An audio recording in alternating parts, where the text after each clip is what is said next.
ఏది అయినా ఆచి చికెన్ మసాలా. అమెరికాలో పోలీసు అధికారి నిర్లక్ష్యం కారణంగా తెలుగు విద్యార్థిని జాహ్నవి కందుల చనిపోయిన కేసులో కీలక పరిణామం చోటు చేసుకుంది.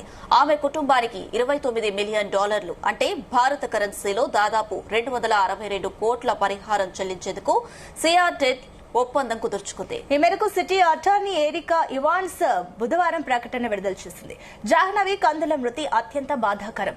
ఈ సెటిల్మెంట్ తో ఆమె కుటుంబానికి కాస్తైన ఉపశమనం లభిస్తుందని ఆశిస్తున్నామని సియాటెల్ అటార్నీ తమ ప్రకటనలో పేర్కొంది. అయితే దీనిపై జాహ్నవి కుటుంబం తరపున అటార్నీ నుంచి ఇంతవరకు స్పందన రాలేదు. ఈ కేసులో పరిహార ఒప్పందం కోసం ఇరుపక్షాలు గత వారం కోర్టులో దరఖాస్తు దాఖలు చేసినట్లుగా తెలిపింది.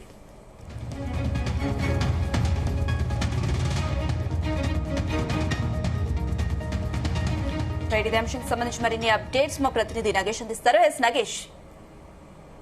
సునీత అమెరికాలో చదువుకుంటున్న క్రమంలో కర్నూలు చెందిన విద్యార్థిని జాహ్నవి రోడ్డు ప్రమాదంలో మరణించడం అనేది ఒక తీవ్ర విషాదాన్ని మిగులుతుంది. ఈ ఘటన జరిగి దాదాపు 3 సంవత్సరాలు అయిపోయింది. అయితే 3 సంవత్సరాల తర్వాత ఆ కుటుంబానికి కొంత ఉపశమనం కలిగించే విషయం అయితే ఇప్పుడు బయటకు వచ్చింది. అమెరికాలోని సియాటిల్ కు ఏవైతే ఆమె రోడ్డు దాటుతున్న క్రమంలో పోలీస్ వాహనమే వేగంగా వచ్చి ఢీకొట్టింది. ఈ క్రమంలో ఆమె తీవ్ర గాయాల పాలై అక్కడికక్కడే ప్రాణాలు కోల్పోయింది. అయితే జాహ్నవి మృతి చెందినప్పుడు ఇప్పుడు దాదాపు 3 సంవత్సరాలు గడిచింది. ఆమె కుటుంబానికి ఆర్థిక సాయం కోసం ఆ కుటుంబం అయితే పోరాటం చేస్తుంది. కర్నూలు జిల్లాకు చెందిన జాహ్నవి సాధారణ మధ్యతరగతి కుటుంబంలో జన్మించింది. విదేశాల్లో ఉన్నత విద్య చదువుకొని మరెంతో ఉన్నత శిఖరాలను అధిగమించాలని చెప్పి ఆమె కళ్ళుగంటూ సియాటెల్లో నార్త్ ఈస్టర్న్ యూనివర్సిటీలో మాస్టర్ డిగ్రీ చేసేందుకు 2021లో వెళ్ళింది. అయితే ఇప్పుడు ఏదైతే ఆమె ప్రమాదం జరిగి 3 సంవత్సరాల తర్వాత అక్కడున్న ఏదైతే అధికారులు ఉంటారో ఆమెకు భారీ మొత్తంలో పరిహారాన్ని అందజేసే ఏర్పాట్లు అయితే చేశారు. దానికి సంబంధించి కుటుంబీకుల నుంచి స్పందన అయితే లేదు. అంటే పరిహారం తీసుకునేందుకు వాళ్ళు న్యాయ పోరాటం చేశారు, కానీ ఇప్పుడు ఎందుకు స్పందించడం లేదు అనేది కొంత ఆసక్తికరంగా మారింది. ముఖ్యంగా 2023 జనవరి 23న రాత్రి ఓ మూలమలుపున రోడ్డు దాటుతున్న క్రమంలోనే కెవిన్ డయే అనే పోలీస్ అధికారి నడుపుతున్న పెట్రోలింగ్ వాహనం వేగంగా వచ్చి ఆమె ఢీకొట్టింది. దీంతో ఆమె దాదాపు 100 అడుగుల దూరంలో పడిపోవడం, అక్కడికక్కడే ప్రాణాలు కోల్పోవడం. ఆ తర్వాత ఆ పోలీస్ అధికారి ఈ యాక్సిడెంట్ కి సంబంధించిన ఇష్యూను కొంత సీరియస్ గా తీసుకోకుండా జోకులు వేయడంతో భారత ప్రభుత్వం కూడా దీనిపైన తీవ్రంగా స్పందించి ఇలాంటి ఇష్యూల పైన చాలా సీరియస్ గా ఉండాలని చెప్పి సూచించడంతో అక్కడ అధికారులు ఎవరైతే దీనికి బాధ్యుడున్నారో పోలీస్ కెవిన్ డవే అతన్ని సస్పెండ్ కూడా చేయడం జరిగింది. అయితే ఈ ఇష్యూ పూర్తిగా దాదాపు 3 సంవత్సరాలు గడిచిన తర్వాత ఇప్పుడైతే కొంత పరిహారం లభించే అవకాశం వచ్చింది. అంటే అక్కడి డబ్బు ప్రకారం $28 మిలియన్ అంటే మన కరెన్సీ ప్రకారం 262 కోట్ల రూపాయలు పరిహారం చెల్లించేందుకు అక్కడి ప్రభుత్వం అయితే అంగీకరించిందని చెప్పుకోవచ్చు. ఈ కేసులో ప్రధానితుడైన పోలీస్ అధికారికి అతను కూడా జరిమానా విధించారు. 5,000 కోట్లు అయితే జరిమానా విధించారు. $5,000 జరిమానా అంటే మన కరెన్సీ ప్రకారం అది కొంత ఎక్కువగా కోట్లలోనే ఉంటుంది కాబట్టి.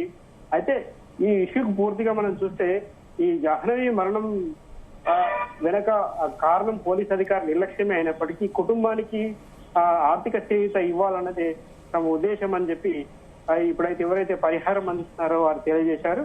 అయితే జాహ్నవి కుటుంబీకులు ఎందుకు ముందుకు రాలేదనేది కొంత ఆందోళన ఎవరైతే కుటుంబీకులు కావచ్చు ఇతర బంధువులు వ్యక్తం చేసిన పరిస్థితి ఉంది. కానీ ఈ కేసుకు సంబంధించి మనం పూర్వపరాలు పరిశీలిస్తే ఎప్పుడైతే ఈ యాక్సిడెంట్ జరిగిన క్రమంలో ఇక్కడ కుటుంబీకులు అక్కడికి వెళ్ళి అక్కడ అధికారులను సంప్రదించినా సరైన స్పందన లేదు.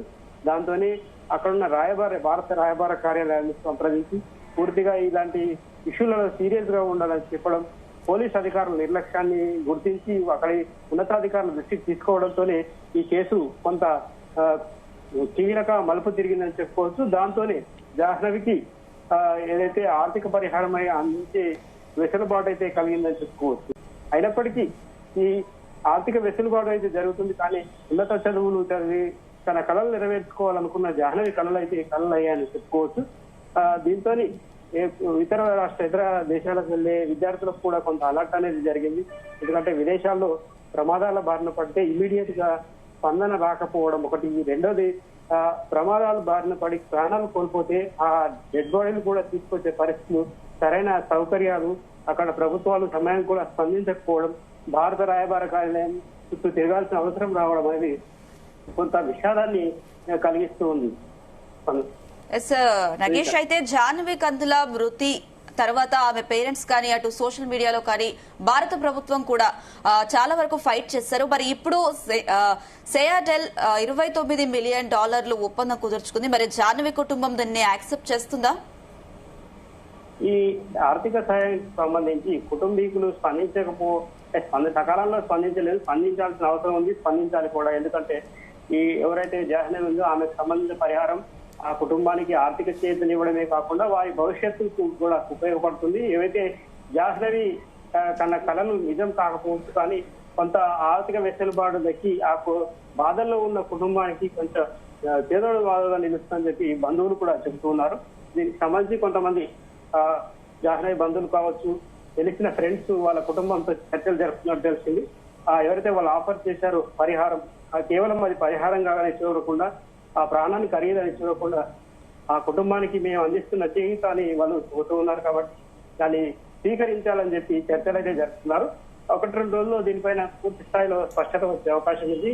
కుటుంబీకులు ఇప్పుడు ఇతర సమీప బంధువులు కావచ్చు, ఆ జాహ్నవి ఫ్రెండ్స్ తో కూడా చర్చలు జరుపుతున్నారు. కాబట్టి దీనిపైన 1-2 రోజులు పూర్తి స్థాయిలో సరైన సమాచారం వచ్చే అవకాశం ఉంది. Right Nagesh, thank you.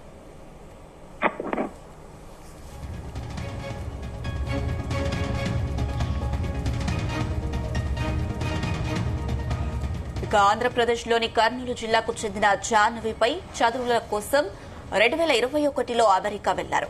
South lake యూనియన్లోని north eastern యూనివర్సిటీలో మాస్టర్స్ డిగ్రీలో చేరారు. 2023 జనవరి 23న రాత్రి ఆమె రోడ్డు దాటుతుండగా స్పీడ్ గా వచ్చిన పోలీస్ పెట్రోలింగ్ వాహనం ఢీకొట్టింది. ఈ ఘటనలో తీవ్రంగా గాయపడిన జాహ్నవి అక్కడికక్కడే ప్రాణాలు కోల్పోయారు.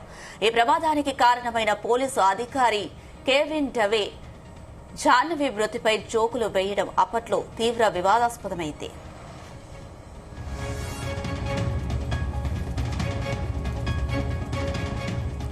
ఆమె ఓ సాధారణ వ్యక్తి, ఈ మరణానికి విలువ లేదు అని పోలీస్ అధికారి అన్న మాటలు ఆయన బాడీ కెమెరాలో రికార్డ్ అయ్యాయి. దీనిపై అప్పట్లో భారత్ తీవ్ర అభ్యంతరం వ్యక్తం చేసింది. కెవిన్ తీరుపై అమెరికాలోనూ విమర్శలు రావడంతో ఆయనను విధుల నుంచి తొలగించారు. ప్రమాదం జరిగిన ప్రాంతంలో 40 kph జోన్ లో ఉంది. కానీ కెవిన్ గంటకు 119 కిలోమీటర్ల వేగంతో వాహనం నడిపి జాహ్నవిని ఢీకొట్టగా ఆమె 100 అడుగుల దూరం ఎగిరిపడింది.